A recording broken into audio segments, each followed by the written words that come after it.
Saudações, conspiradores aquarianos, iniciando mais um programa Realidade Fantástica, mais uma conversa fantástica e hoje com muita honra sendo recebidos uma vez mais aqui no Grande Oriente do Paraná, uma das mais importantes, uma das maiores potências maçônicas no Brasil, pelo novo grão-mestre do Grande Oriente, o irmão Rubens Martins Júnior, nosso querido irmão Rubinho, que recém-empossado nos concordou gentilmente em nos receber e falar um pouquinho mais de maçonaria, de como foi a posse dele, quais são os planos dele nessa gestão que se inicia. Tudo bem, irmão Rubinho?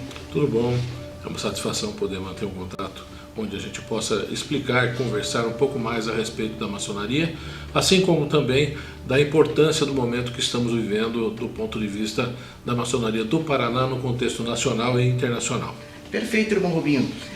Eu gostaria de começar destacando a sua cerimônia de posse, que ela foi realmente memorável. Nós estivemos lá até registrando e nós percebemos que, primeiro, ela foi muito prestigiada, mas também por autoridades internacionais do ponto de vista da maçonaria mundial. O senhor poderia falar um pouquinho disso, dessa participação massiva?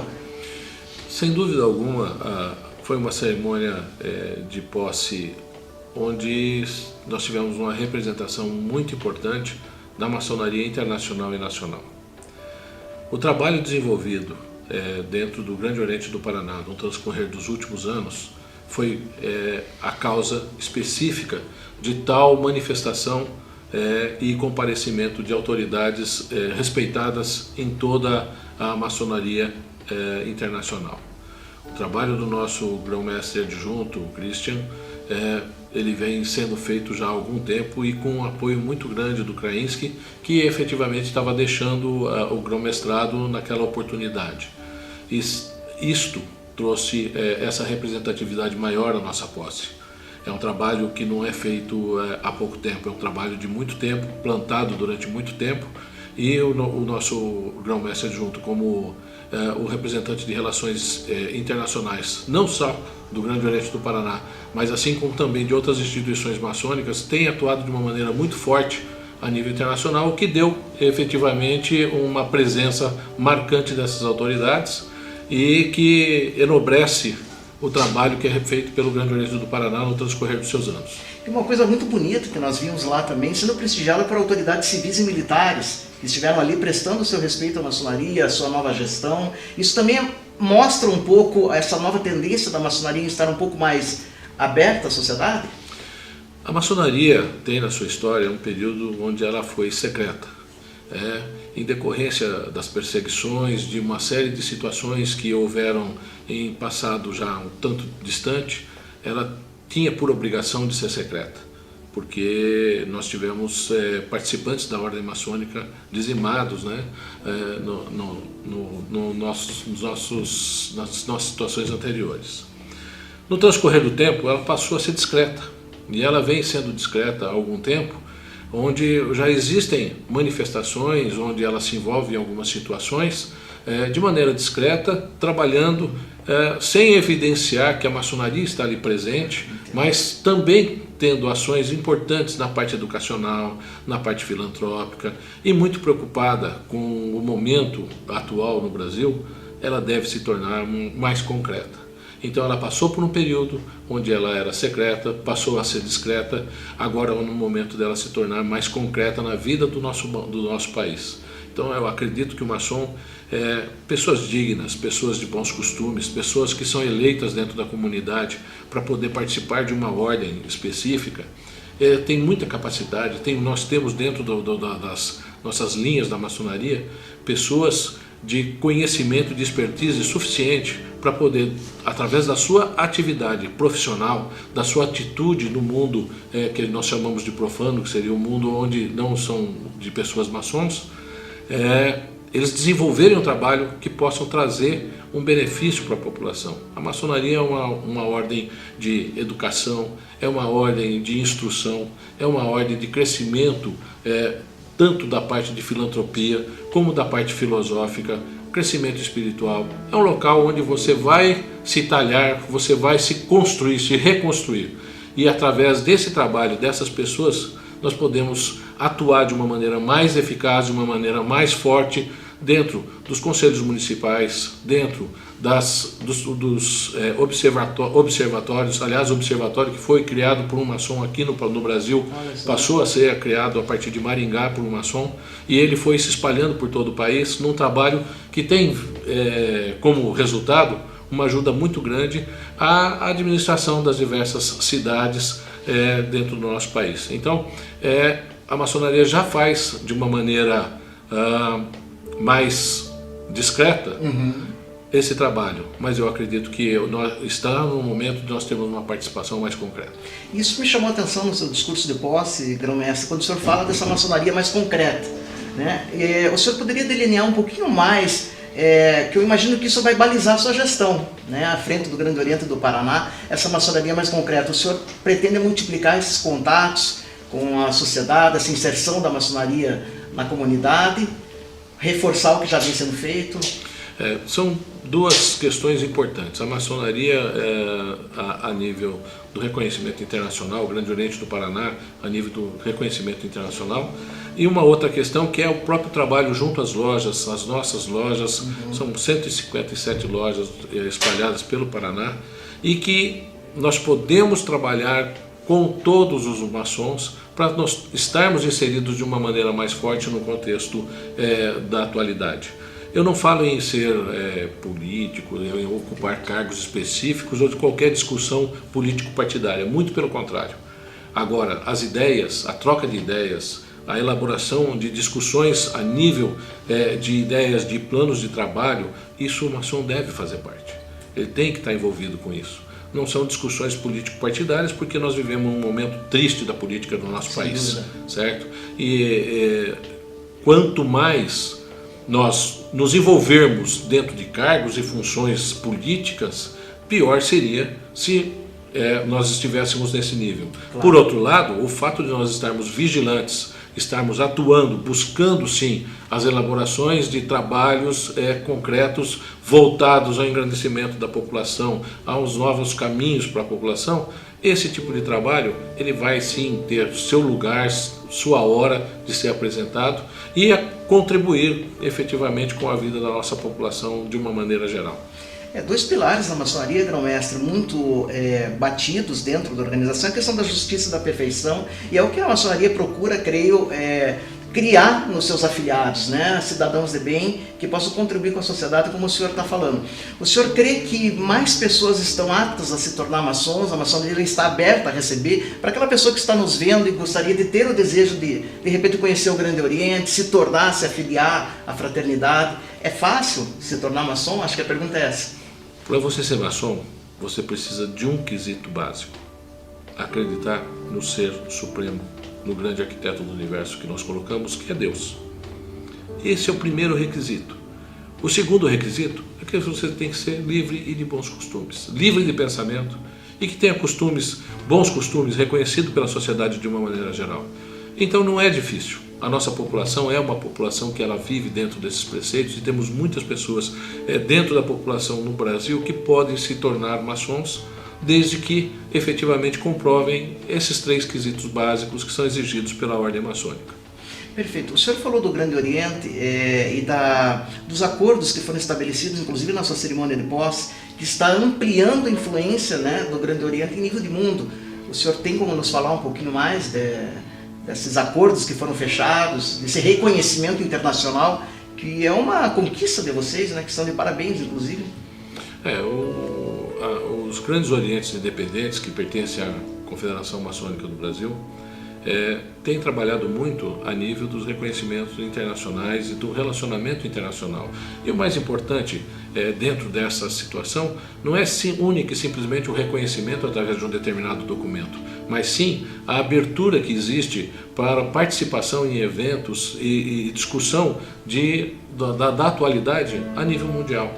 Então, qualquer situação que você tem, onde você possa discutir os temas com outras instituições, mas não mais a nível regional, mas a nível mundial, você consegue trazer para cá novas ideias, você consegue fazer-se representar em outras instituições a nível de outros países. E isso só traz benefício à ordem maçônica. Perfeito. O senhor citou o momento lamentável que o nosso país vive em termos de política, etc. Sob a ótica da maçonaria, como é que nós poderíamos falar da regeneração da sociedade? Tem esperança para a sociedade, de acordo com a maçonaria? Essa corrupção endêmica que perpassa quase que todas as instituições, pelo menos no caso do nosso país, aonde que a maçonaria poderia contribuir para, digamos que, higienizar toda essa situação que aí está? As pessoas efetivamente pedem um posicionamento da ordem, um posicionamento do Grande Oriente, um posicionamento das confederações, né?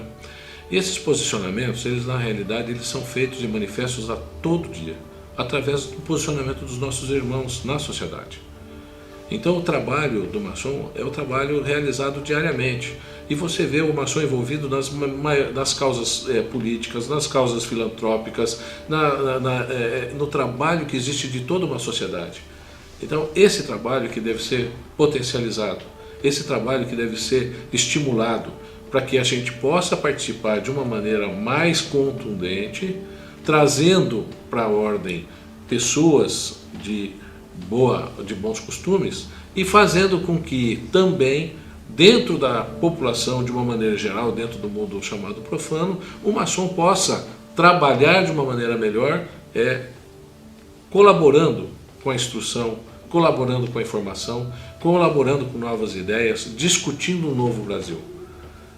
O Brasil é muito grande, a nossa população é muito grande e não dá para se dizer que não se resta esperança por causa de uma determinada situação.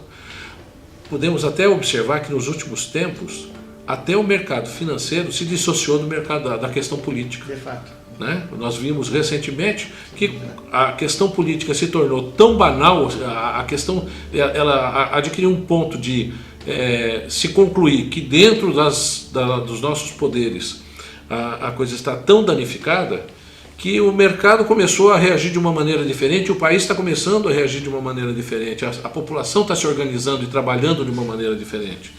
E é exatamente isso que vence essas situações. A população organizada, através de um trabalho consciente, de um trabalho de crescimento profícuo, ela retomando as rédeas do país de uma maneira gradativa, de uma maneira ordenada, de uma maneira institucional, né? Como deve ser dentro de um país onde se pensa de uma maneira republicana, de uma maneira a se reconstruir as instituições. É fundamental que nós tenhamos e preservemos as nossas instituições e consigamos, no transcorrer do tempo, mudar o cenário político que aí está. Perfeito, grão-mestre. A questão, o senhor citou a importância da pessoa para entrar na maçonaria querendo um ser supremo. Como é que o senhor avalia a questão da espiritualidade dentro da maçonaria? Como é que o senhor definiria o peso que a espiritualidade tem para o maçom? Não dá para você dissociar a maçonaria, certo, da espiritualidade. Nós não temos uma crença específica que seria a crença de uma religião ou outra religião.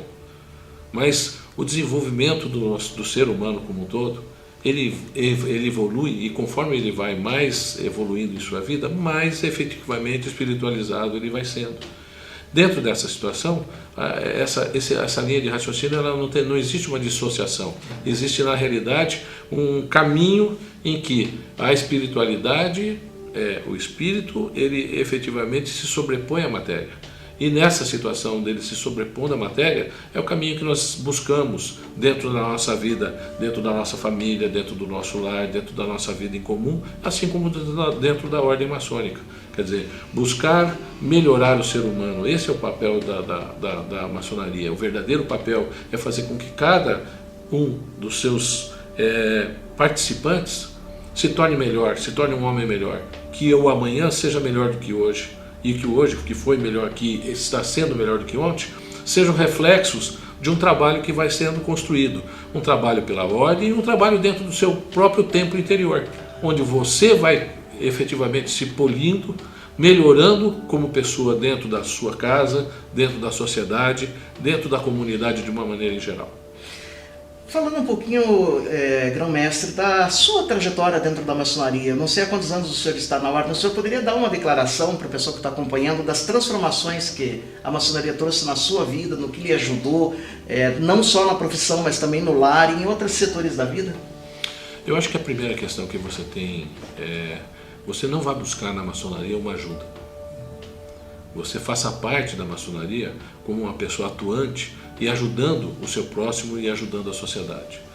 Nesses itens, os trabalhos que nós desenvolvemos no transcorrer de nossa vida, eles dão ciência, dão conta do que a maçonaria também opera no nosso dia a dia. É claro que para poder adentrar a maçonaria, eu já tinha uma formação familiar densa, muito bem definida, e que me propiciou a condição de me desenvolver como pessoa, como ser humano, dentro dos princípios e das ordens efetivamente consideradas de bons costumes. Quer dizer, nós começamos dentro do seio do lar e no evoluir da nossa vida vamos trabalhando e tentando efetivamente implementar aquilo que nós aprendemos lá no nosso berço. No transcorrer da nossa vida, nós aí conseguimos o quê? Fazer um estudo, fazer a faculdade, vamos nos tornando profissionais dentro das diversas áreas, e isso nos leva a uma série de ações junto à comunidade, junto às pessoas que conosco convivem.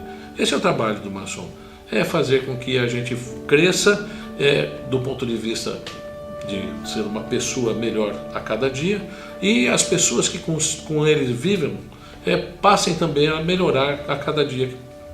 Perfeito, inclusive nós temos aqui a imagem do aprendiz, maçônica, que dizia a responsabilidade é dele, ele tem que se esculpir, não esperar que venha de fora essa transformação. Exatamente, essa transformação ela é potencializada justamente pelas suas atitudes, pelo seu modo de pensar, pelo seu modo de agir, pelo seu modo de conviver com a sua família e com as pessoas que com você relacionam. Perfeito, grão-mestre. Para a gente finalizar o programa, para todo o pessoal que está nos acompanhando aí, qual que é a mensagem, se o senhor puder sintetizar da maçonaria e também eivada aí pela sua nova gestão, isso que o senhor vem trazer à frente do Grande Oriente do Paraná, qual que seria a mensagem da maçonaria para a sociedade? Se pudesse definir ou sintetizar. Muito trabalho, desenvolvimento e pensamento de novas ideias, discussão de novos objetivos, de novas propostas num futuro de um país que ele sempre teve e tem cada dia mais condições de estar em crescimento e melhorar. Isso, consequentemente, vai trazer a melhora da vida de todas as pessoas, sejam elas de uma cultura maior ou menor, sejam elas de um poder aquisitivo maior ou menor, mas sempre voltados a que essa pátria continue crescendo, continue se desenvolvendo, apesar das situações desfavoráveis que possam aparecer. Perfeito, grão-mestre. Muita gratidão por nos ter recebido aqui no Grande Oriente. Muito sucesso na sua nova gestão. Obrigado pela confiança que o senhor depositou no nosso programa, Embora nós não sejamos maçons, mas fomos muito bem recebidos, ficamos tocados pela forma como fomos tratados aqui no Grande Oriente. E desejamos tudo de bom, os maiores elogios aí à sua nova gestão. Só temos a agradecer. Muito obrigado. Obrigado, grão-mestre. E a todos vocês, não se esqueçam de se inscreverem no nosso canal, isso é muito fácil. Tem esse lampiãozinho aí no seu canto inferior esquerdo da sua tela. Ali você se inscreve e fica sempre atento aí às novidades do programa Realidade Fantástica. Visite o nosso website também, realidadefantastica.com.br, e lembre-se, o mistério está entre nós. Até o nosso próximo encontro.